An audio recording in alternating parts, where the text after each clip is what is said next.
Look, you draft a guy top 3 at the quarterback position, the expectation is he's a franchise quarterback. But what did the Patriots like about him versus maybe some of the other options that they had, like a J.J. McCarthy or a Michael Penix? He's a timeless prospect, right? He's got some creativity to him. He's got the big arm. He can throw deep, but he'll also, work from the pocket. And so you had 2 very different seasons for him at UNC, which is obviously the majority of the study, not just from the tape, but in the whole scouting report. And the first year was a more coherent offense. That offensive coordinator moved on along with Josh Downs and a bunch of their weapons, some good offensive linemen. And the new offensive coordinator came in and tried to marry what was more of an air raid passing attack to his run game. And they were in the gun the whole time. And those 2 things didn't marry up. So all of that clouded his evaluation. But when the Patriots separated that as best as they could, they go, yeah, he's a franchise quarterback. Like, this is what they're made of. 6'4", 230 pounds, rocket arm, competitive as hell, comes from a sports family, only 21 years old. We will have the patience, the time, and the resources to develop him. And so that's why they bring in a guy like Van Pelt, who was not their first choice to be offensive coordinator. Former quarterback himself, former quarterback's coach, longtime OC, and will use timeless techniques for this timeless prospect to get the best out of him. Now, there's some things, obviously, you got to work out, but that's a guy that they envision, even when they met at the combine. Like, yeah, we can work with this. We can draft this at number 3 and not have any hesitancy about it. What? Why are you shaking your head? You're welcome.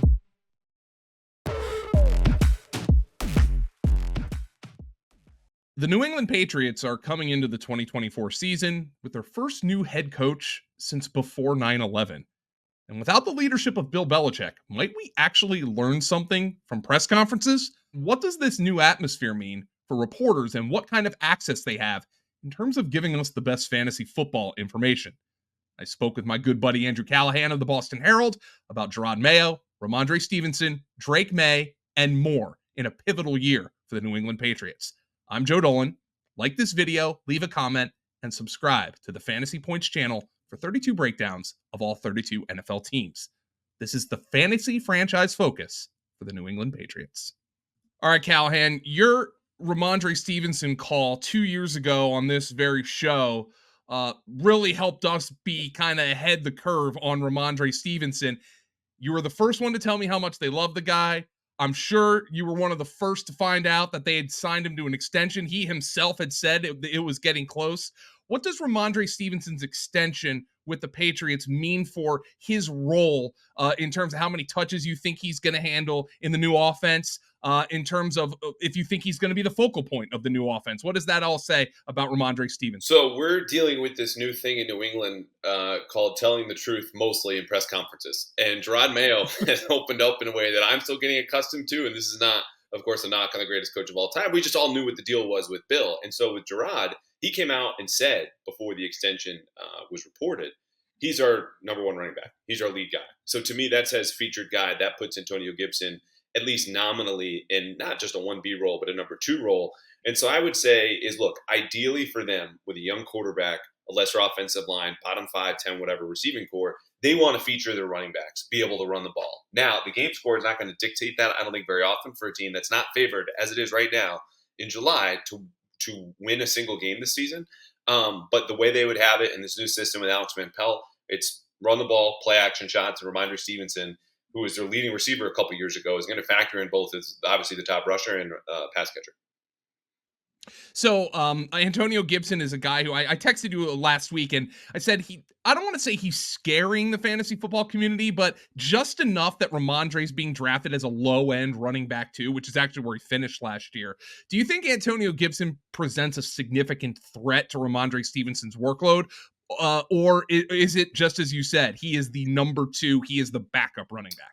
So it's interesting because I touched on game score, right? Team that falls behind is not going to be running the ball a whole lot. And when you look at Gibson, he's a rare power back who also could be featured on third downs. Now, Rhamondre Stevenson was a 3-down back, like I mentioned a couple years ago, gets hurt last year and doesn't finish the season. And so the bottom line is it's hard to say for all those variables right now. But given the comments, given I think Stevenson is an appreciably better player, he's more established, they just showed you how they value him with real dollars compared to Antonio Gibson's contract. I mean, that was double, triple what Gibson's getting. So, yeah, I don't think he's a real threat for now, but there's also a good version of this offense, I think, that has them both on the field at the same time. That makes me wonder how the touches then are divided. Yeah. So I'm going to get into the quarterback position and what you've seen from Drake Maye, but first I want to take more of a step back because you had mentioned a lot of running the football play action with Alex Van Pelt. What kind of offense do you expect we're going to see? And I mean that in terms of stylistically and also in terms of numbers of plays run from the Patriots, because plays run that kind of unlocks fantasy value, as you well know. Right. Yeah. Pace. I don't know the Browns' pace numbers off the top of my head. So if you have those, I would say that's a fair comp. Now, granted, again, they fall behind in games. They're going to go faster, more pass attempts than you would expect. But Alex Van Pelt is the journeyman of the offensive coordinator world, whether it was Cleveland, Cincinnati, Tampa Bay, Buffalo. This is a guy who has largely stayed true to his system.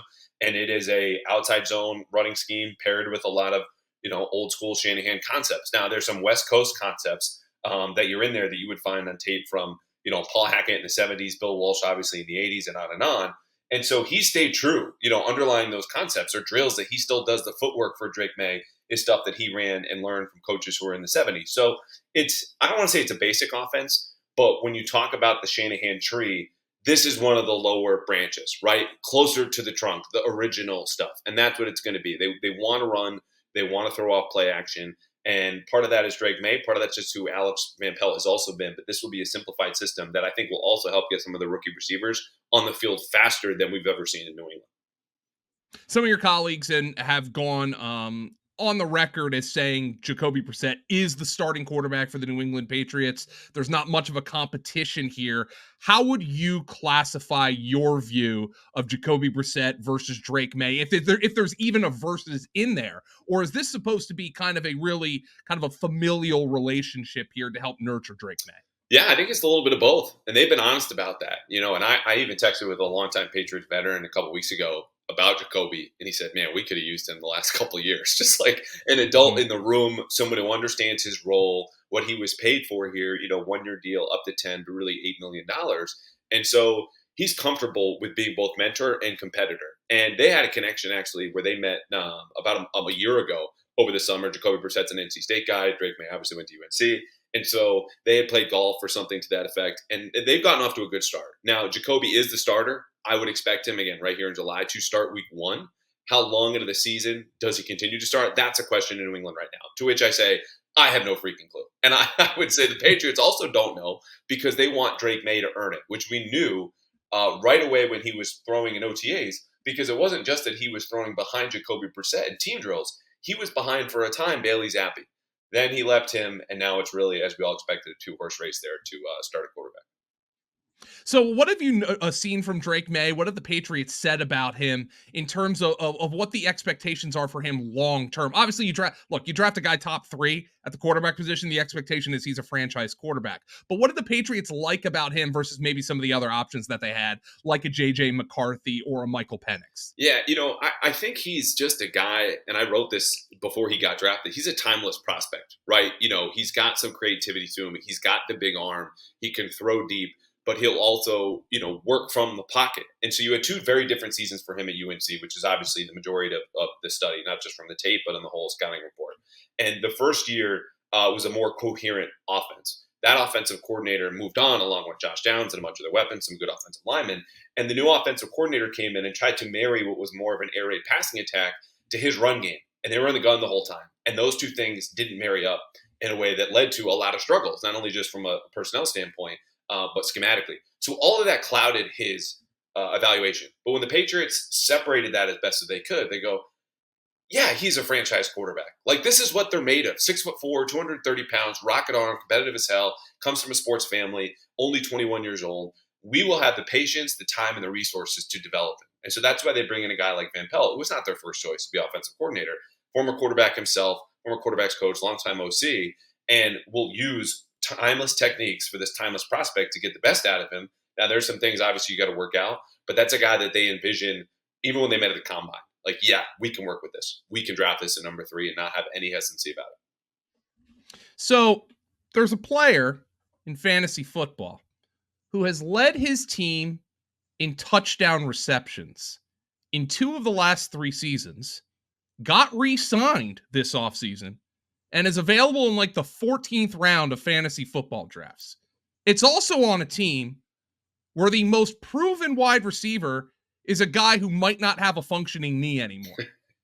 You might realize I'm referencing Hunter Yes, Henry my guy. of the New England Patriots.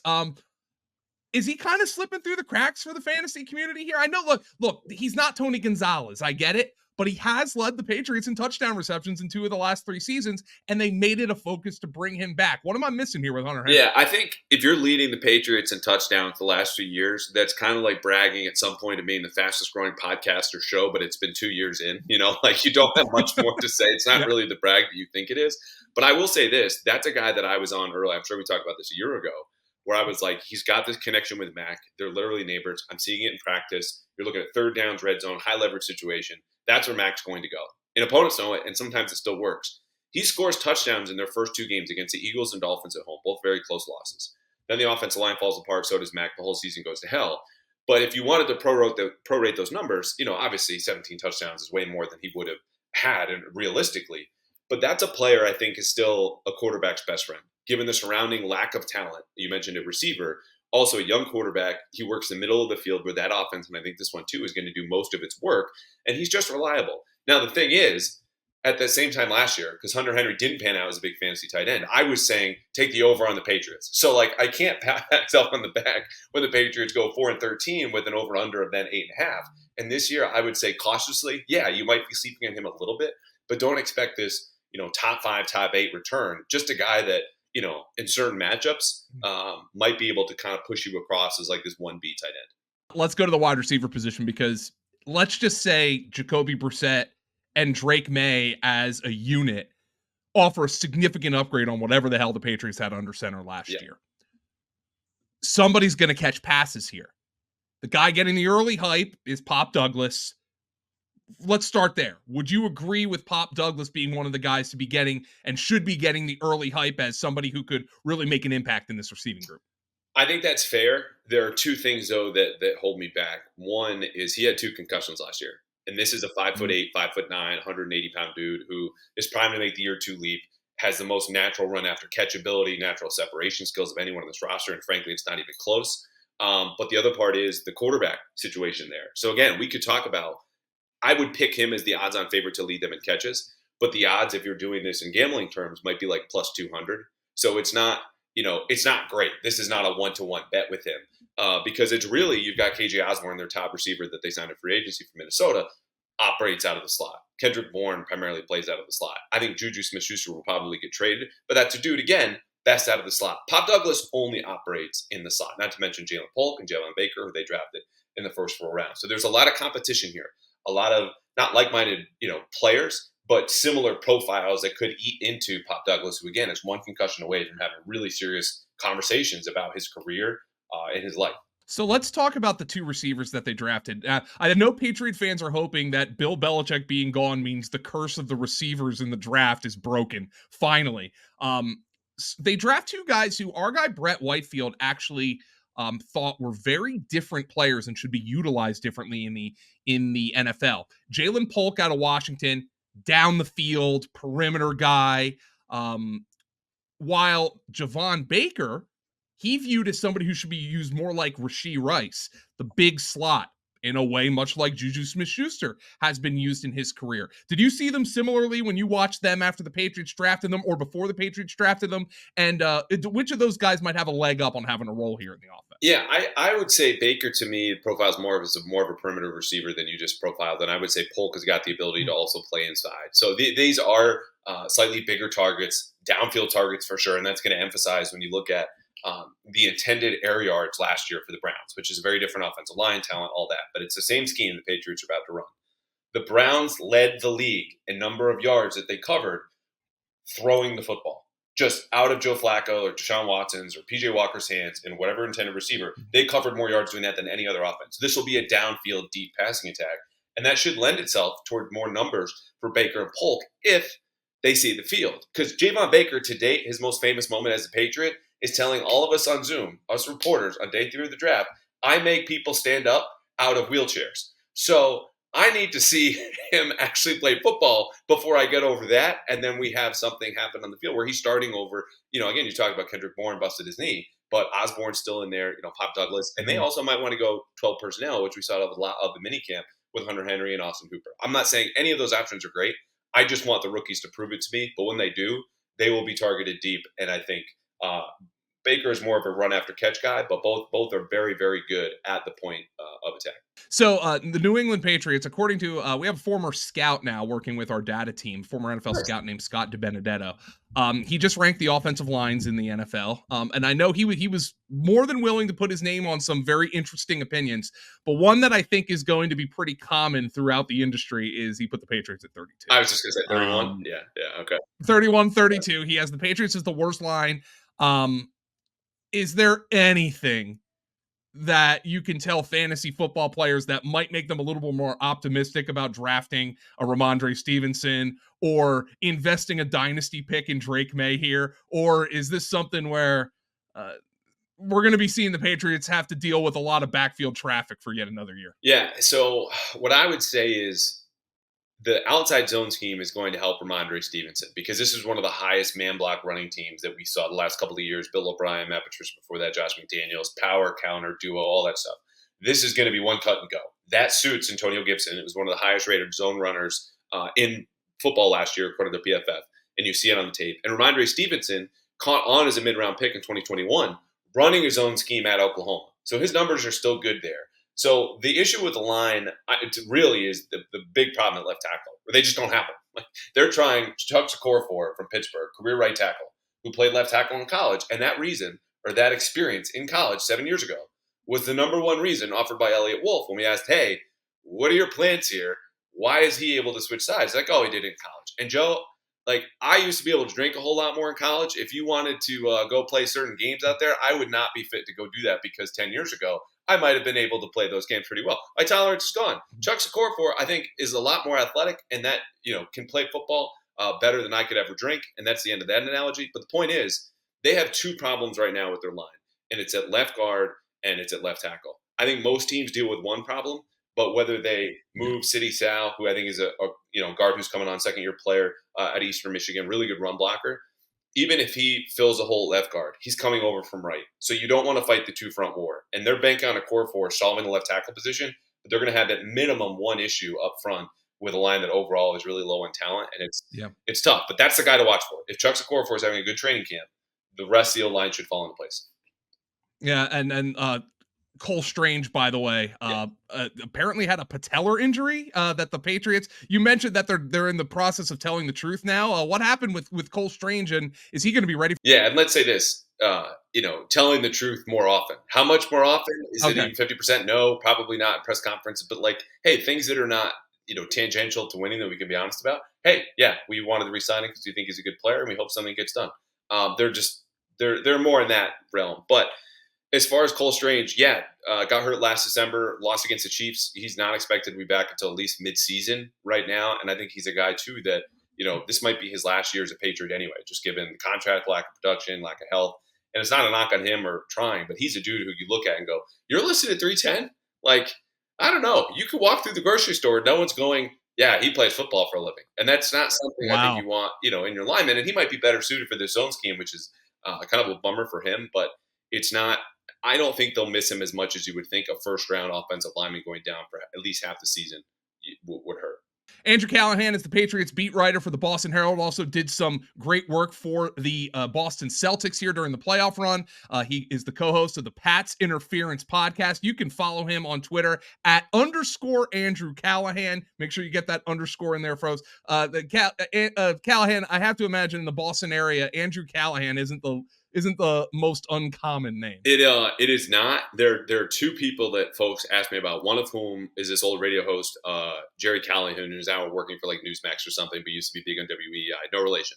The other guy's name is Andrew Callahan, who's this documentary filmmaker, and he spells it with a G. But 2 years ago, and this still comes up with must have one of these idiot homeboy group chats, your buddies from high school or college.